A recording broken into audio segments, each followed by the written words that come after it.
তোমায় পাওয়ার আশায় মন ছুটে যায় মদিনায়। তোমায় পাওয়ার আশায় মন ছুটে যায় মদিনায়।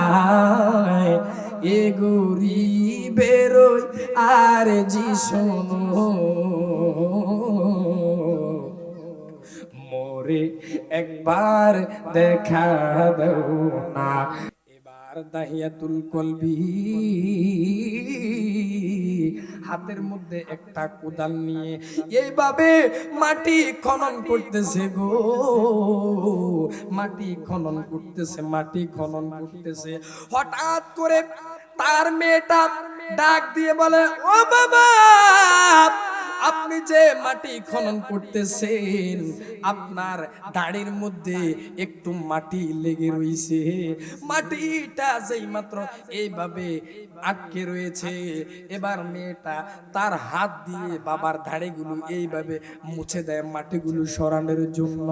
কিন্তু তারপরেও তার বাবার একটু মায়া হয় না, মায়া হয় না। হঠাৎ করে মেয়েটাকে পিছন থেকে ধাক্কা দিয়ে এইভাবে গর্তের মধ্যে যেই মাত্র ফেলে দিলেন, এবার মেয়েটা হাওমাও করে কান্না শুরু করতেছে গো। এবার মেয়েটা ডাক দিয়া কয়, বাবা তুমি আমাকে বলছিলা তুমি আমাকে নানার বাড়িতে নিবা, এই কথা বললা, কিন্তু তুমি আমাকে কেন এই গর্তের মধ্যে তুমি আমাকে ফালাই দিলা? এবার মেয়ে ডাক দিয়া কয়, বাবা, ও বাবা, আমি তোমার কাছে বলতে চাই গো, তুমি আমাকে গর্তের মধ্যে পালাইও না গো বাবা।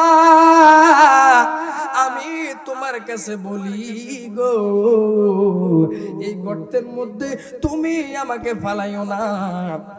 প্রয়োজনে আমি কোনোদিনও তোমার সামনে আমি আসবো না, আমি প্রয়োজনে আমি ভিক্ষা করে আমি খাবো, কিন্তু আমি কোনোদিনও তোমার সামনে আসবো না।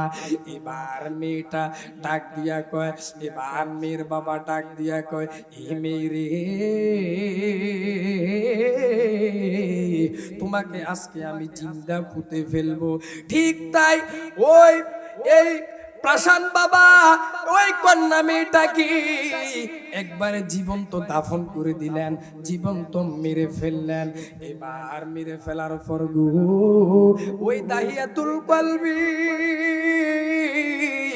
আমার নবীজির দরবারে আইসা হাজির হইয়া গেছে। আমার নবীকে বলে, ইয়া রাসূলুল্লাহ, ইয়া হাবিবাল্লাহ, নবী গো, ও গো নবী, মায়ার নবী।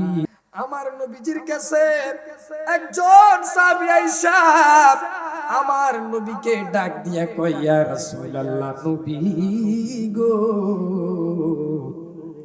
ও গো নবী, মায়ার নবী, ইয়া রাসূলুল্লাহ, নবী গো, মাতাস সাআ, কিয়ামত কবে হবে ইয়া রাসূলুল্লাহ? আমার নবীজি বলেন, এ আমার সাহাবীরা, তুমি যে কিয়ামতের কথা জানতে চাইছো, আমি তোমাকে বলতে চাই, কলা ওয়া মাযা তালাহা, তুমি কিয়ামতের জন্য, ওই দিনের জন্য তুমি কি প্রস্তুতি গ্রহণ করেছো? চিৎকার করে করে বলেন না সুবহানাল্লাহ। এবার সাহাবী ডাক দিয়া কয়, ইয়া রাসূলুল্লাহ, ইয়া হাবিবাল্লাহ, নবীজি, ও নবী, মায়ার নবী, আমি কিয়ামতের জন্য কি করেছি গো ইয়া রাসূলুল্লাহ, ইয়া হাবিবাল্লাহ, নবী গো, ও মায়ার নবীজি, কিন্তু আমি আপনাকে বলতে চাই গো, কাসীর, কাসীর শব্দের অর্থ হলো বেশি। কাসীর সলাতিনা, আমার বেশি নামাজ নাই গো ইয়া রাসূলুল্লাহ, ইয়া হাবিবাল্লাহ নবী গো, ও নবী মায়ার নবী, ওয়ালা সৌমিন আমার বেশি রোজা নাই, ওয়ালা সাদাকাতিন আমার বেশি দান সদকা নাই গো। এবার সাহাবী ডাক দিয়া কয়, ইয়া রাসূলুল্লাহ নবী, ও মায়ার নবী, দয়ার নবীজি, আমার বেশি নামাজ নাই, আমার বেশি রোজা নাই গো, আমার বেশি যাকাত নাই। তবে ইয়া রাসূলুল্লাহ, ইয়া হাবিবাল্লাহ নবী গো, ও নবী মায়ার নবী, লাকিন্নী ইউহিব্বুল্লাহ ওয়া রাসূলুহু, তবে ইয়া রাসূলুল্লাহ, ইয়া হাবিবাল্লাহ নবী গো, ও গো নবী মায়ার নবী, তবে আমি আপনাকে পাওয়ার জন্য আমি আল্লাহকে এবং আপনি নবীকে আমার জানের চাইতো আরো জীবনের চাইতেও বেশি ভালোবাসি। চিৎকার করে করে বলেন না সুবহানাল্লাহ। এবার আমার নবীজি ডাক দিয়ে কয়, আমার নবীজি ডাক দিয়ে বলেন, এ আমার সাহাবী, ক্বালা আনতা মা মান আহবাবতালা, কিন্তু আমি তোমাকে বলতে চাই রে সাহাবী, তোমার যদি আমি নবীকে তুমি যদি ভালোবেসে থাকো, তাহলে আমি তোমাকে বলে যাই, আমি তোমাকে বলে যাই রে সাহাবী, তাহলে তুমি যাকে বেশি ভালোবাসো তার সাথে তুমি জান্নাতে থাকবা। চিৎকার করে করে বলেন না সুবহানাল্লাহ। আর মায়ার সুরে বলেন না সুবহানাল্লাহ। কখনো তোমাকে যদি ভুলি, হেদায়েতের আলো ঝিলি নিয় কাছে তুলি, ঠাই দিও গো প্রভু, ঠাই দিও গো প্রভু, তুমি মহিয়ান, তুমি রহমান, তুমি মেহেরবান। জনম জনম যদি গাহি তোমারি করুণা তবু শেষ হবে নাহি, জনম জনম যদি গাহি তোমারি করুণা তবু শেষ হবে নাহি। ক্ষমা করো দয়া করো মায়া করো, তুমি দয়াবান, তুমি রহমান, তুমি মেহেরবান। চিৎকার করে বলেন না সুবহানাল্লাহ। আরো মায়ার সুরে বলেন না সুবহানাল্লাহ। আমার নবীজির একজন সাহাবী, যার নাম হইল হযরতে আনাস রাদিয়াল্লাহু তাআলা আনহু। ওয়া আনা আনাস রাদিয়াল্লাহু তাআলা আনহু قال মা মাসাস্তু দিবাজাতান ওয়ালা হারিরান আলিয়ানা কাফি রাসূলুল্লাহি সাল্লাল্লাহু আলাইহি ওয়াসাল্লাম ওয়ালা শামিমতু মিসকাম ওয়ালা আম্বারাতান। আনাস রাদিয়াল্লাহু তাআলা আনহু আমার নবীজির 10 বছর খেদমতে ছিল। এবার আনাস রাদিয়াল্লাহু তাআলা আনহু বলেন, আমি যখন আমার দয়াল নবীর মার নবীর 10 বছর খেদমতে ছিলাম, আমি যখন আমার নবীজির ডান হাত মোবারকটা ধরলাম গো, তখন আমার নবীজির হাত মোবারকটা এত নরম ছিল, তখন আমি আমার জীবনে আমি কত নরম নরম বিদেশি মকমলের কাপড় আমি ধরলাম, আমার জীবনে আমি তুলার তুলা পর্যন্ত ধরলাম, নরম নরম কথা বলেন না ঠিক না বেঠিক? কিন্তু আমার নবীজির মতো, আমার নবীজির ডান হাত মুবারকের মতো গো, এত নরম হাত আমি কোনোদিনও ধরতে পারি নাই। চিৎকার করে করে বলেন না সুবহানাল্লাহ। আর মায়ার সুরে বলেন না সুবহানাল্লাহ।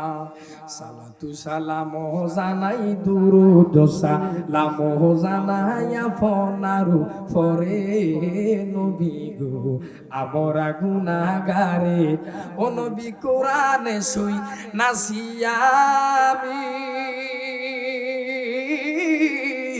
ও নবী গুনাহগারের বন্ধু আপনি, ও নবী কোরআনে শুই নাসিয়ামি, ও নবী গুনাহগারের বন্ধু আপনিও। ফিলায়েন কাউসারের পানি, ফিলায়েন কাউসারের পানি ময়দানে হাসরে নবী গো আমরা গুনাহগারে, ও নবী কোরআনে শুই নাসিয়ামি, ও নবী গুনাহগারের বন্ধু আপনিও। ফিলায়েন কাউসারের পানি ময়দানে হাসরে নবী গো আমরা গুনাহগারে। চিৎকার করে বলেন না সুবহানাল্লাহ। আর মায়ার সুরে বলেন না সুবহানাল্লাহ। আমার নবীজির একজন সাহাবী যার নাম হইল দাহিয়াতুল কলবি। এই দাহিয়াতুল কলবি যখন সে ইসলাম ধর্ম গ্রহণ করে নাই, তিনি যখন বিধর্মী ছিল, ওই আইয়ামে জাহিলিয়তের যুগে যখন কোন কন্যা সন্তান হইতো, ওই কন্যা সন্তানদেরকে জীবন্ত একবারে মাটির মধ্যে ফুটে ফেলতো। এবার দাহিয়াতুল কলবি যখন তার স্ত্রীর গর্ভের মধ্যে একটা সন্তান আসলো, দাহিয়াতুল কলবি তার স্ত্রীকে ডেকে বলতেছে, ও স্ত্রী, আমি তো ব্যবসার উদ্দেশ্যে সিরিয়ার মধ্যে যাইতেছি গো, কিন্তু তোমার গর্ভ থেকে যদি একটা ছেলে সন্তান হয় তাহলে এই ছেলে সন্তানটাকে তুমি রেখে দিও, আর যদি মেয়ে সন্তান হয় এই মেয়ের সন্তানটাকে তুমি মেয়ে সন্তান হইলে জীবন্ত একবারে মেরে ফেইল। এবার তিনি চলে গেলেন গো, তিনি এবার সিরিয়ার মধ্যে চলে গেলেন। এবার তিনি ব্যবসার উদ্দেশ্যে যখন গেলেন, তার স্ত্রীর গর্ভ থেকে একটা সন্তান হইল, ওই তার স্ত্রীর গর্ভ থেকে একটা কন্যা সন্তান হইল, তখন তার মেয়ের নাম রেখে দিল জামিলা। এবার যেই মাত্র ওই সন্তানটার নাম রেখে দিল জামিলা, এবার ওই সন্তানটা কি এবার নাম যখন জামিলা রেখে দিলেন, এবার তার স্ত্রী ওই কন্যাটাকে মারতে পারলো না। তার স্ত্রীর মনের মধ্যে কষ্ট লাগে, এই মেয়েটাকে কিভাবে জীবন্ত মাটির মধ্যে ফুটে ফেলবে। কথা বলেন না ঠিক না বেঠিক? এবার যেই মাত্র ওই দাহিয়াতুল কলবি ব্যবসার উদ্দেশ্যে ব্যবসা শেষ করে বাড়ির উদ্দেশ্যে রওনা দিলেন, এবার তিনি বাড়িতে আইসা এবার যখন তিনি সেই কন্যা মেয়েটাকে দেখলেন, মেয়েটাকে ডাক দিয়া কয়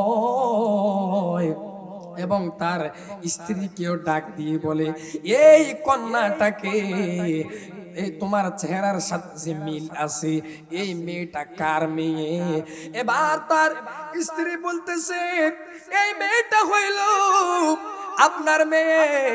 এবার স্বামী বলতেছে, এই মেয়েটাকে আমি না তোমারে বললাম যদি কন্যা সন্তান হয় একবার জীবন্ত ফুটে ফেলবে, কিন্তু তুমি এই কন্যাটাকে তুমি কেন রেখে দিলা? তারে কেন জীবন্ত তুমি মাটির মধ্যে ফুটে ফেলো নাই? এবার এবার স্বামী ডাক দিয়া কয়, তুমি যেহেতু এই মেয়েটাকে তুমি মারো নাই, তাহলে আমি এই মেয়েটাকে আমি এক জায়গার মধ্যে নিয়ে যাব। এবার মেয়েটাকে বলতেছে গো, মেয়েটাকে বলতেছে তুমি আমার সাথে চলো, তোমার নানুর বাড়িতে তোমাকে নিয়ে যাব। এবার যেই মাত্র মেয়েটাকে লইয়া নানার বাড়ির উদ্দেশ্যে গেলেন, এবার যাইতেছে হঠাৎ করে হাতের মধ্যে একটা কোদাল নিয়ে এইভাবে মাটি খনন করতেছে, চিৎকার করে করে বলেন না আল্লাহু আকবার। আল্লাহ আমার সঙ্গে আছে, আল্লাহ আমায় দেখিতেছে, আল্লাহ আমার সঙ্গে আছে, আল্লাহ আমায় দেখিতেছে, বিশ্বাসে রাখিয়া ডাকো আল্লাহু, হায় হায় বিশ্বাসে রাখিয়া ডাকো আল্লাহু, তুম থাকিতে বইল নামন আল্লাহু, বলেন দমে দমে সফরে মন আল্লাহু, তুম থাকিতে বইল নামন আল্লাহু, বলেন দমে দমে সফরে মন আল্লাহু, তুম থাকিতে বইল নামন। কলবে উঠিলে পায়া দেখবি মৌলার নূরের ছায়া, কলবে উঠিলে পায়া দেখবি মৌলার নূরের ছায়া, সরাসরি লেনা দেনা দেখবি মাওলারে, হায় হায় সরাসরি লেনা দেনা দেখবি মাওলারে, দম থাকিতে বইল নামন আল্লাহু, বলেন দমে দমে জফরে মন আল্লাহু, দম থাকিতে বইল নামন আল্লাহু, চিৎকার করে করে বলেন না সুবহানাল্লাহ। গভীর মনোযোগ। এবার ঈসা রুহুল্লাহ আলাইহিস সালাতু ওয়াস সালাম তিনি যেই মাত্র পাথরের মধ্যে আঘাত করলেন, এবার যেই মাত্র পাথরটা দুই খণ্ড হয়ে গেলেন, পাথরের ভিতর থেকে একজন বুজুর্গ ব্যক্তি যখন জিকির করতেছে, এবার ঈসা রুহুল্লাহ বলে, আপনি যে পাথরের ভিতর থেকে বাহির হইতেছেন, এই পাথরের ভিতরে আপনি কিভাবে ছিলেন আপনি একটু বলেন না? এবার আপনি এই পাথরের ভিতরে আপনি কত বছর ছিলেন, কত দিন ছিলেন? এবার ওই বুজুর্গ ব্যক্তি বলে, ওই ঈসা, এই পাথরের ভিতরে আমি একদিন নয়, 2 দিন নয়, এই পাথরের ভিতরে আমি 1 মাস নয়, 2 মাস নয়, এই পাথরের ভিতরে আমি 1 বছর, 2 বছর, 100 বছর, 200 বছর নয়, এই পাথরের ভিতরে আমি একটানা 400 বছর আল্লাহ পাকের ইবাদত করতেছি। চিৎকার করে করে বলেন না সুবহানাল্লাহ, আর মায়ের সুরে বলেন না সুবহানাল্লাহ। এবার ঈসা রুহুল্লাহ আলাইহিস সালাতু ওয়াস সালাম বলতেছে, আপনি যে এই পাথরের ভিতরে ছিলেন, সকলে বলেন আল্লাহুম্মা সাল্লি আলা সাইয়্যিদিনা মুহাম্মাদ ওয়া আলা কারণ চলে গেছে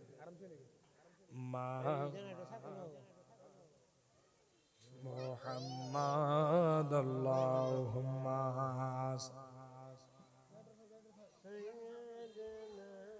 মাওলানা মুহাম্মাদ ওয়া আলা আলি সাইয়্যিদিনা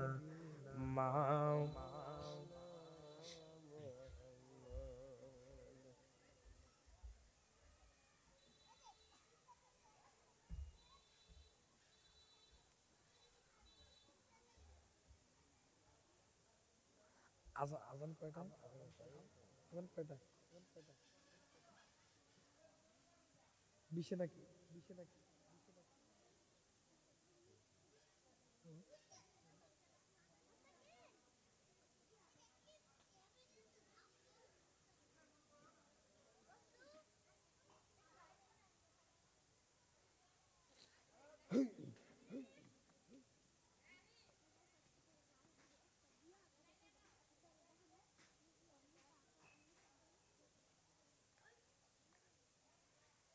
ভিডিও বন্ধ করছো? না না বন্ধ করো।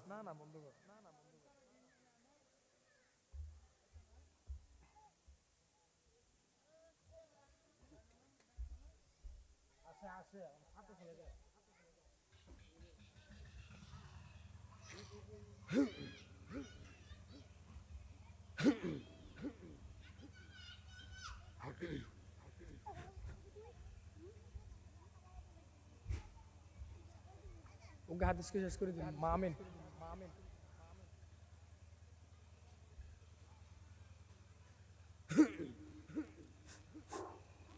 এই যে বাজান, আপনারা কি দুরূদ শরীফ পড়তে কি অসুবিধা হচ্ছে? সকলে একটু মহব্বত দুরূদ শরীফ পড়েন। আল্লাহুম্মা সাল্লি আলা সাইয়্যিদিনা মুহাম্মাদ ওয়া আলা আলি সাইয়্যিদিনা মাওলানা মুহাম্মদ। নবীজি আমার বলে তাফসীরে রুহুল বায়ানের 10ম খণ্ড 199 পৃষ্ঠা লিখেছেন হযরতে ইসমাইল হাকি রাহমাতুল্লাহি আলাইহি। এবার ওই হাদিসের মধ্যে দেখলাম মা মিন দুআইন ইল্লা বাইনাহু ওয়া বাইনাস সামাই হিজাবুন হাত্তা সাল্লা আলা মুহাম্মাদিন ওয়া আলা আলি মুহাম্মাদিন ফাইযা ফাআলা যালিকা খরাকাত হিজাব ওয়া দাখালা দুআ। নবীজি আমার বলে তোমরা যখন কোন মিলাদের অনুষ্ঠান করো, যখন তোমরা আল্লাহর দরবারে হাত বাড়াও, তখন তোমাদের কোন দোয়া আল্লাহর দরবারে কবুল হয় না। সাহাবীরা প্রশ্ন করে ইয়া রাসূলুল্লাহ ইয়া হাবিবাল্লাহ, নবী ও মায়ার নবী, দয়ার নবী, দোয়া তো ভালো কাজ, তাহলে দোয়া কবুল হইবে না কেন? দোয়ার সামনে একখানা পর্দা পড়ে যায়, দোয়া যেন কবুল না হয়। নবীজি আমার বলে যতক্ষণ পর্যন্ত তোমরা আমি নবীর উপর দুরূদ শরীফ না পাঠ করে ততক্ষণ পর্যন্ত তোমাদের কোন দোয়া আল্লাহর দরবারে কবুল হয় না। যেই মাত্র তোমরা আমি নবীর উপর একবার দুরূদ শরীফ পাঠ করে সাথে সাথে পর্দা সরে যাবে, ওয়াদাখালা দুআ, তোমার দোয়া আল্লাহর দরবারে কবুল হয়ে যাবে। চিৎকার করে করে বলেন না সুবহানাল্লাহ। ওরে দুরুদে পড়া, দুরুদে পড়া, দুরুদে পড়া, জুলুস করো, গাও নবীজির গান, তোমরা গাও নবীজির শায়াত। বড়ই ভাগ্যবান আমার হয়েছে মুসলমান। ওরে দুরুদে পড়া, দুরুদে পড়া, দুরুদে পড়া, জুলুস করো, গাও নবীজির গান, তোমরা গাও নবীজির শায়াত। বড়ই ভাগ্যবান আমরা হয়েছি মুসলমান। চিৎকার করে করে বলেন সুবহানাল্লাহ। এবার ঈসা রূহুল্লাহ আলাইহিস সালাতু ওয়াস সালাম ওই বুজুর্গ ব্যক্তিকে বলে এই পাথরের ভিতরে আপনি কতদিন ছিলেন? এবার বুজুর্গ ব্যক্তি বলে এই পাথরের ভিতরে আমি একটানা 400 বছর আল্লাহ পাকের ইবাদত করতেছি। এবার বন্ধুরা রে আমার, এই বন্ধুরা, এবার ঈসা রুহুল্লাহ আবার ওই বুজুর্গ ব্যক্তিকে বলে, আপনি এই পাথরের ভিতরে থেকে আপনি কি খাবার দাবার খেয়েছেন? এবার ওই বুজুর্গ ব্যক্তি বলে, এই পাথরের ভিতরে আমি আমার বাপ পাশে দেখো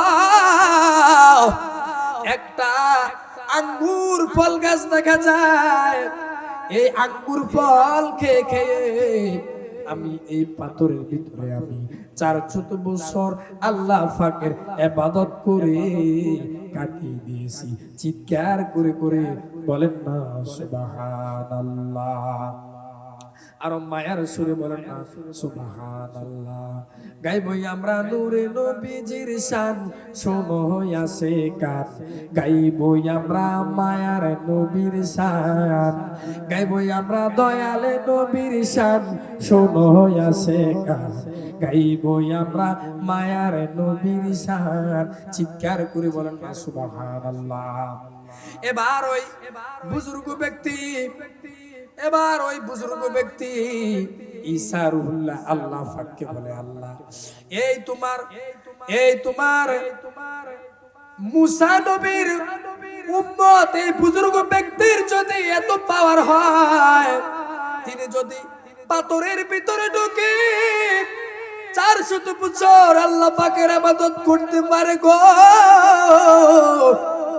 কিন্তু তোমার আখির জামানার নবীর পয়গম্বরের উম্মতের কত দাম হবে? এবার আল্লাহ পাক বলে, আমার আখির জামানার নবীর উম্মতের দাম এমন বেশি হবে, একদিন জিবরাইল আলাইহিস সালাতু ওয়াস সালাম কে আল্লাহ পাক রব্বুল আলামিন যখন তৈরি করলেন, যখন জিবরাইল আলাইহিস সালাতু ওয়াস সালামকে 600 নূরের পাখা দিলেন, জিবরাইল আলাইহিস সালাতু ওয়াস সালাম তিনি আল্লাহকে বলে, আল্লাহ আমি 2 রাকাত নামাজ পড়তে চাই।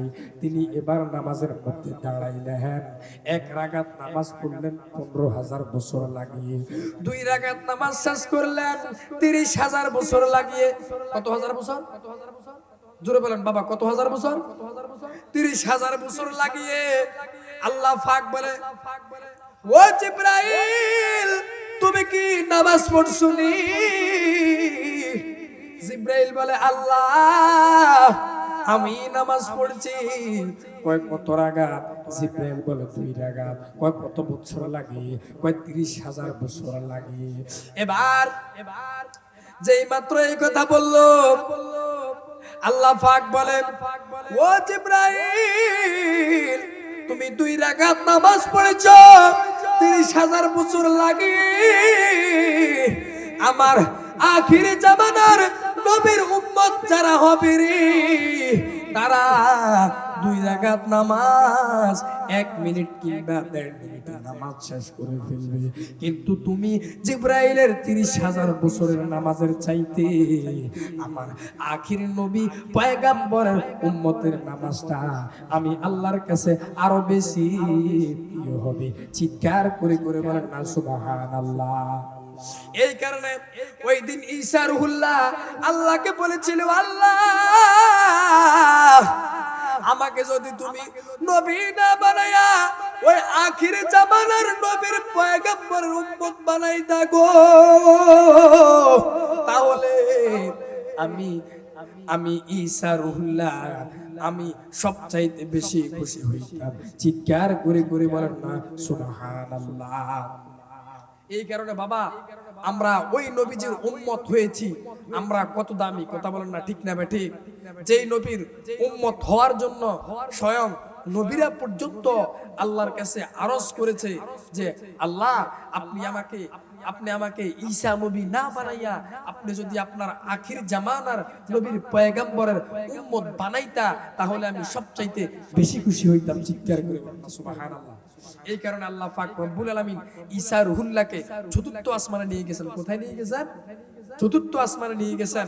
ওই আল্লাহ পাক রব্বুল আলামিন যখন দুনিয়া যখন ধ্বংস করে দিবে, কিয়ামতের পূর্বে কিয়ামতের আগে এই ঈসা রুহুল্লাহকে আবার দুনিয়ার মধ্যে পাঠাইবে। চিৎকার করে বলেন না সুবহানাল্লাহ।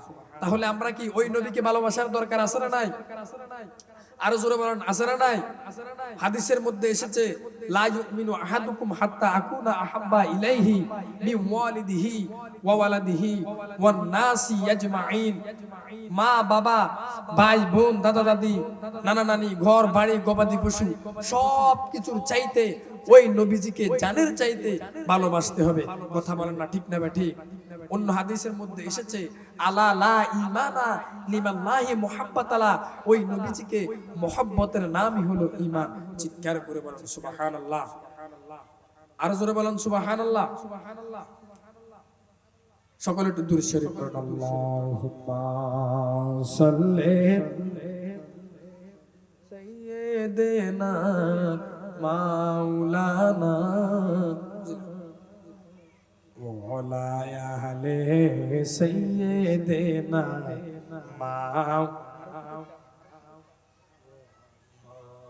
ওয়ালা আহলে সাইয়্যিদিনা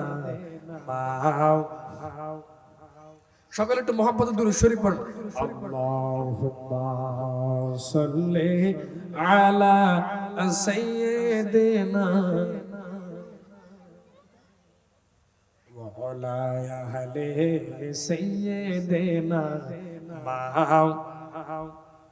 তাহলে আমরা ওই নবীকে কি ভালোবাসার দরকার আছে? অনেক প্রকার মুসলমান দেখবেন নবীর বিরুদ্ধে কথা বলে, এরকম মুসলমান আছে না নাই? এই কারণে আমরা বলি যারা নবীর বিরুদ্ধে কথা বলবে, যারা কোরআনের বিরুদ্ধে কথা বলবে, হাদিসের বিরুদ্ধে কথা বলবে, সাহাবীদের বিরুদ্ধে কথা বলবে এবং মাজার ভাঙবে এবং সাহাবীদের বিরুদ্ধে কথা বলবে, আমরা কি তাদেরকে এমনিতে ছেড়ে দিব? আমরা কি তাদেরকে এমনিতে ছেড়ে দিব? এখন যদি কেউ নবীর বিরুদ্ধে কথা বলে, আমরা কি তাদেরকে এমনিতে ছেড়ে দিব? তাদেরকে একবারে যতটুকু পরিমাণ শাস্তি দেওয়া দরকার অতটুকু পরিমাণ শাস্তি দিব। কথা বলো না ঠিক না বেটি? কারণ আমরা ওই নবীকে আমরা জানের চাইতেও বেশি ভালোবাসি। কথা বলো না ঠিক না বেটি? যাই হোক, আমার বক্তব্য আমি এখানেই শেষ করলাম। ওমা আলাইনা ইল্লাল বালাগ। আসসালামু আলাইকুম ওয়া রাহমাতুল্লাহি তাআলা ওয়া বারাকাতুহু।